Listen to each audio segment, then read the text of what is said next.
जय श्री जगन्नाथ। श्रीराम नवमी आमर एप्रिल मासर 6 तारिख रविवार दिन पड़ुचे। एप्रिल मासर 5 तारिख दिन आपण श्रीराम नवमी व्रत पाई एक बार करेंगे। व्रतर पूर्व दिन एक बार करा जाए। गोमय हलदी गंगाजल इत्यादि स्नान करेंगे, मुंड धोइबे, महिला माने अलता पिंधिबे। पुरुष हेले मध्य आपनका शरीर रे आपण अल्प टिके हलदी लगे स्नान करेंगे। सात्विक भोजन प्रस्तुत करिके गोटे जगार गोबर पानी रे लिपा पोछा करी खाद्य बाढ़िकी दीपरे से खाद्यटी को आपण आलती करेंगे एवं ठाकुरंक नारे से खाद्यटी को पानी छड़े देबे। तापरे से खाद्य को आपण ग्रहण करेंगे। एक बार खाद्य खाइबा समय काहाकू आपण किछि कहिबे नाही, गपिबे नाही, आपण को केही अधारू डाकिबे नाही। आपण एकुटिया खाइबे जो स्थान रे केही लोक उपस्थित नथिबे एवं खाद्य मझिरे आउ खाद्य मागिकी खाइबे नाही। बाँ हाथ रे ग्लास को टेकिकी पानी मध्य पीबे नाही। शास्त्रीय नियम अनुसार बाम हस्तरे पानी ग्लास उठेकी पानी पीवा उचित नुहे। सबुबले जदि ये नियम मानि पारु नाहंती एक बार दिन निश्चय मानिबे। किछि खाद्य आपण बारियाडे पितृपुरुषक उद्देश्य मध्य देई देबे।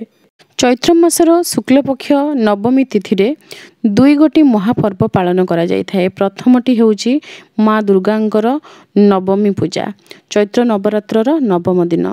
द्वितीयटी हेउची श्रीराम नवमी। जुगे जुगे भगवान अवतार नैचंती। भगवान श्री हरि विष्णु प्रभु श्रीमन नारायण ही अंश प्रभु श्रीराम। प्रभु श्रीराम रूप में जन्म ग्रहण करथिले एही दिन, तेणु एही दिनटी को श्रीराम नवमी कहा जाए। प्रभु श्रीराम निजे माँ को उपासना करथिले। जेतेबेले माँ सीता को उद्धार करिबा पई जाइथिले लंका पुरी जाइथिले रावण सहित युद्ध करिबा पई माँ को ठारू आशीर्वाद नेकी ही जाइथिले। नवमी दिन आपण माँ को पूजा परे कन्या पूजन कर सारे तापर आपण घट विसर्जन करदेवे। जदि आपण को समय होना कहीं श्रीराम नवमी रोचे, जदि आपण श्रीराम नवमी पूजा करने चाहूँगी ताहले अष्टमी दिन आपण कन्या पूजन करें। नवमी दिन माँ को घट विसर्जन कर सारा आपण नियम रे खाद्यपेय एवं संयमर जो नियम आपण पालन करुचंती से सबु नियम को आपण भंग करेंगे नहीं। जो दिन दशहरा वासंतिक दशहरा से दिन अपराजिता गछ को पूजा करेंगे। माँ अपराजिता स्तोत्र रे पूजा करा जाय थाए अपराजिता नाम रे। एवं से दिन अरुआ खाइकी मुंड धोइकी व्रती माने रही थांती, किंतु से दिन सी अन्न खाई पारंती। से दिन अन्न खिया जाय थाए, नचेत पिठा ए सबु मध्य आपण खाई पारिबे। जेहेतु श्रीराम नवमी दिन माँ को घट विसर्जन, तेणु माँ को कथा टिके प्रथमे आपन को कहीदेली। जो मैंने पूजा करुचंती सेमानक पई टिके सुविधा हेबो। वर्तमान आपन को श्रीराम नवमी कथा कहिबे। अमृत बेला रहुची 6:23 रु 9:42 पर्यंत सकाळ। तेणु एही समय रे आपन जदि कलश बसैबाकू चाहूतिबे, श्रीराम नवमी बोली आपन कलश बसै संकल्प करबाकू चाहूतिबे, एही समय आपन को पई भलो हेबो अमृत बेला। नचेत राति रे मध्य अछि 8:20 रु 10:38 मध्य। व्रत दिन सकाळे एप्रिल 6 तारिख रविवार दिन सकाळे आपण सूर्योदय परे सूर्यार्घ्य देकी संकल्प करेंगे। निजे करि परिबे, ब्राह्मण को पाखरे मध्य करि परिबे। जदि आपण संकल्प करि व्रत करूचंती सूर्योदय रु पुणी सूर्योदय पर्यंत आपणकर व्रत रहिबो। सही व्रत आपण फल खाइकी करि पारंती, खाली शरबत पीकी किंबा खाली जल पीकी करि पारंती, अरुआ अन्न खाइकी करि पारंती। आपणक शरीरर सक्षम अनुसार जदि आपण सुस्थ अछंती आपण जहाँ बाछिबे, और जदि असुस्थ अछंती आपण जहाँ बाछिबे आपणक उपरे निर्भर करे। किंतु व्रतर जो समय गोटे सूर्योदय रु आउ गोटे सूर्योदय पर्यंत बलवत्तर रहिबो। आउ गोटे सूर्योदय हेबा परे आपण पुणी स्नान इत्यादि ता पूर्वर शेष करिके ठाकुरंकर आरती भोग टिके नैवेद्य जहाँ भी फलमूल टिके भोग करिके ब्राह्मण को किछि संचा बा कोनोसी भी जहाँ जो व्यक्तिंकर आवश्यकता रही तांको किछि संचा देबे। तापर आपणकर व्रत माने पूर्ण हैला बोली आपण जानिबे। तापर आपण भोजन ग्रहण करि परिबे।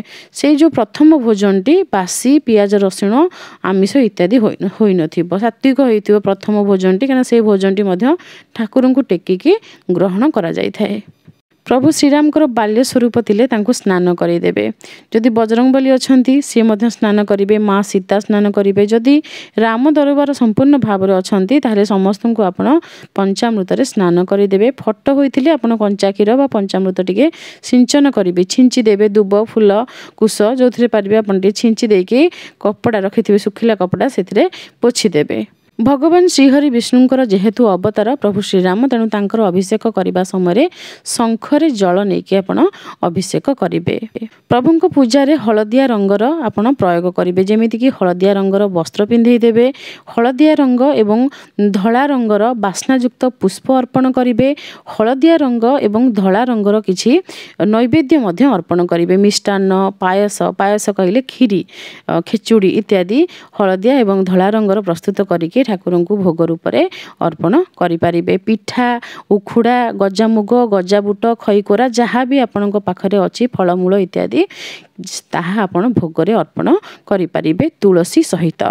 देवादेवी को बासजल एवं पंचामृत स्नान कराइदेवे बासजल रे चंदन घोरिकी टिके पकेबे कर्पूर गुंड करके पकेबे एवं अगुरु पकेबे झुरा फूल किछि ठाकुर को अभिषेक करदेवे जेमिति आपण शिखिचंती जानिचंती जहाँ आपण को सहज हेबो केबे भी कोनोसी कठिन पूजा पद्धति कहा उपरे लदी देबा मोर उद्देश्य नुहे किछि बहु माने जेउ माने सासु मानक ठारू रक्षा पाइबे सेथिपाई मु पूजा पद्धति शेयर करूथिली से पूजा पद्धति किछि महिला मानकु भल लागिला से माने से पूजा पद्धति रे पूजा करिले किंतु मोर केबे उद्देश्य न थाए कि काहाकू जबरदस्ती बहुत गुड़े शिखे कि ताकू पूरा हैरान कर देबी हैरान करबा पई पूजा पद्धति शेयर करनथली बरং साहाय्य करबा पई शेयर करिथिली जेउ घरे जेउ भली नियम अछि सेठी जेमती सब महिला माने तिष्टि पारिबे जेउठी अधिका नियम अछि सेठी अधिका करंतु जोठी बिल्कुल नियम नाही सेति आपण नियम न करंतु तो मोर सेतिरे कोनोसी फरक पड़िबो नाही तेणु आपनकू मु जेतिकी सिखैछि ता भितर आपन को जोटा सुविधा सेटा आपण ग्रहण करेंगे।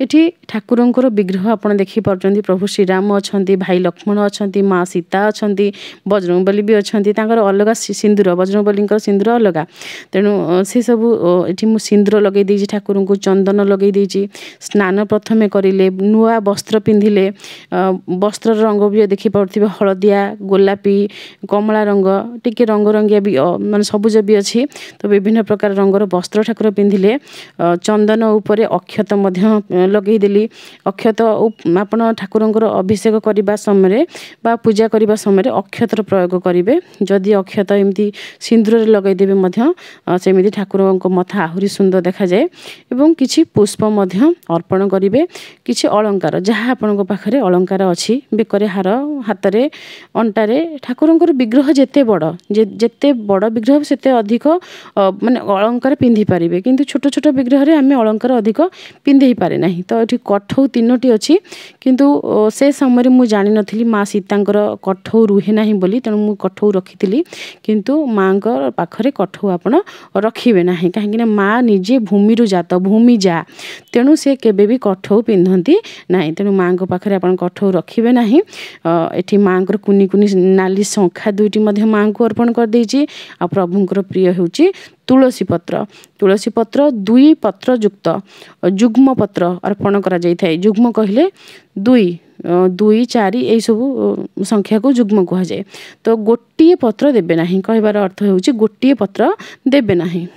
ठाकुरंकर जन्मदिन तेणु ठाकुरंक पई नूतन वस्त्र गोटे आनी पारिबे जदि असुविधा अछि जो हमर सालुकना रही थाए ठाकुरंक पूजा रे कलश रे स्थापना करबा समय आमे अर्पण करि थाए से सालुकना मध्य ठाकुरंक अर्पण करि पारिबे सी नथिले मध्य रक्षा सूत्र अर्पण करि पारिबे नूतन वस्त्र कोनोसी प्रकार कंपलसरी नुहे आ जदि आपनक पाखरे माने सेते पैसा नाही कि आमे ठाकुरंक पई अलग भाव रे आनी पारिबु से परिस्थिति रे आपन निज पई गोटे छोटिया वस्त्र बा सार्ट किणिकी आनिबे ताकू ठाकुरंक पाखरे आपण छुआई देबे ठाकुरंक पाखरे स्पर्श कराई देबे निजे पिंधि देबे आपण पिंधिले भी ठाकुर खुशी हेबे काहेकि ना आपण ठाकुरंकर संतान ना जेमती आमे पिंधिले आम बापा माँ खुशी हुंती निजे बोथे चिरापठा पिंधिथिबे किंतु आमे पिंधिले से खुशी हुंती ठाकुर भी ठीक सेमिति से भी हमको सेति भल पांती आ फलमूल जहाँ अछि ठाकुरंक पाखरे भोग लगेबे ऋतु फल ए समय रे आंब आपनक खरा दिन सबु फल तो आपण मान जानचोदी अळा इत्यादि विभिन्न प्रकार फल मिले तेणु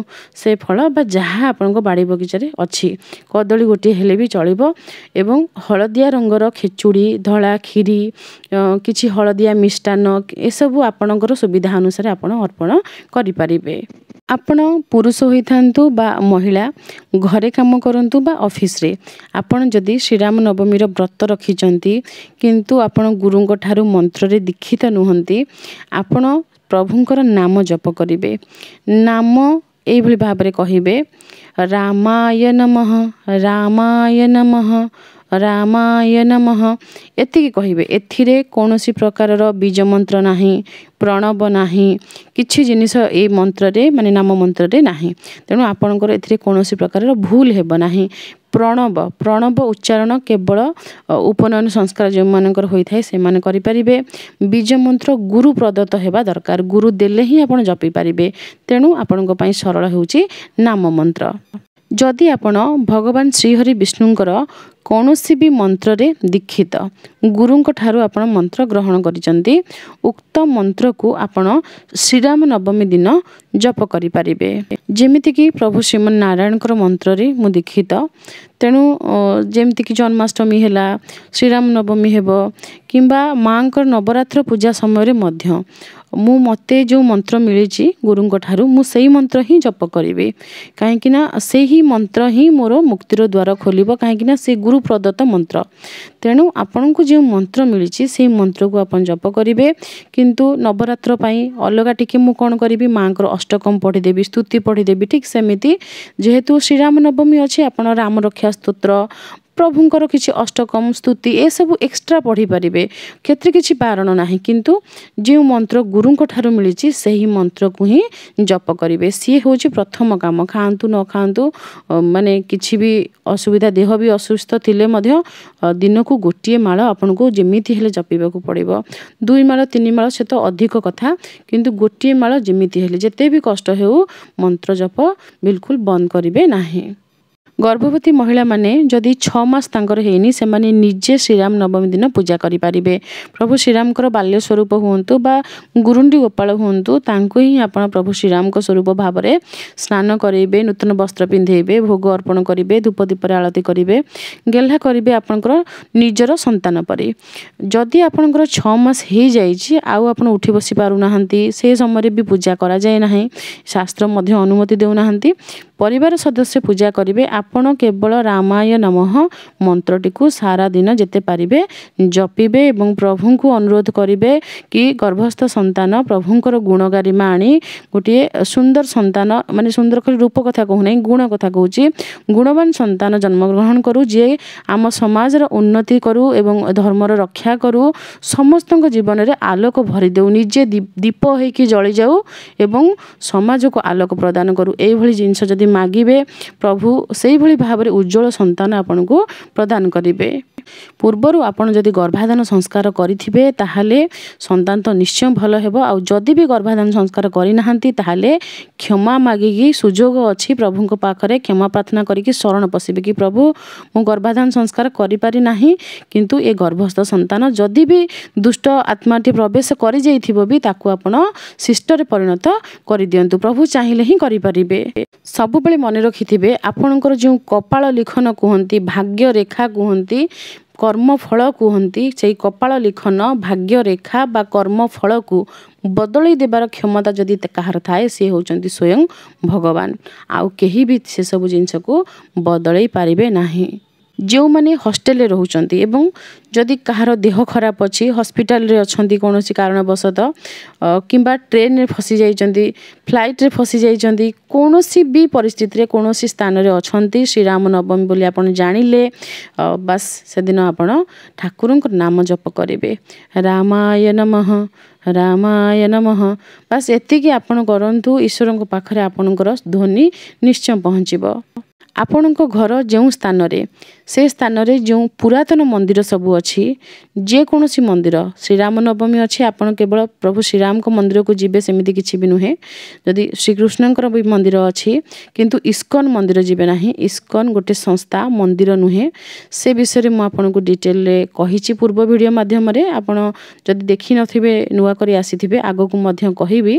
ଧୈର୍ଯ୍ୟର ସହିତ ଏସବୁ ଜିନିଷକୁ ହ୍ୟାଣ୍ଡେଲ କରନ୍ତୁ। ହଠାତ୍ ଆପଣ ଫାୟାର ହେଇଯାଆନ୍ତୁ ନାହିଁ। नुहे कि आमे जाउथिबा संस्था विरुद्ध रे कहिले काहाकू कोनोसी संस्था विरुद्ध रे कहिबा पई भल लागुनी आमर भी इच्छा खाली ठाकुरन को विषय कहबा पई ये संस्था ये सब आसीबारु ही आमर समय बहुत नष्ट हो जाउछि पे आमे बहुत दुखित जहाँ भी हेउ आपण से सब संस्था अपेक्षा पुरातन मंदिर को जानतु जोठी कांथ भांगी जाइछि चून खसी जाइछि केही भी ठाकुरंकर संपत्ति खाई जाउछंती ठाकुरन को माने अवहेला रखिछंती से स्थान को टिके जानतु आ आपण चेष्टा करंतु ठाकुरंक टिके जत्न नेबा पई जहाँ द्वारा आपण को भी रिटर्न किछि मिले व्रत दिन ठाकुर को जो फलमूल भोग लगे से फलमूलर अधा अंश गोमाता एवं छोट पिला मानकु आपण दान करदेबे एवं व्रतर पारणा अर्थात व्रत परदिन मध्य गोमाता गोटे फल बा जहाँ आपणकर सक्षम गोमाता खुआइबा परे ही व्रतर पारणा करेंगे।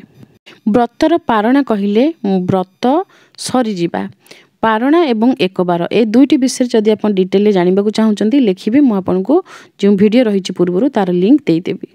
आशा करुँची वीडियो आपंक सहायकारी होइथिबो पुणी आसीबी नुआ वीडियो नहीं कि आज रोची। जय श्री जगन्नाथ।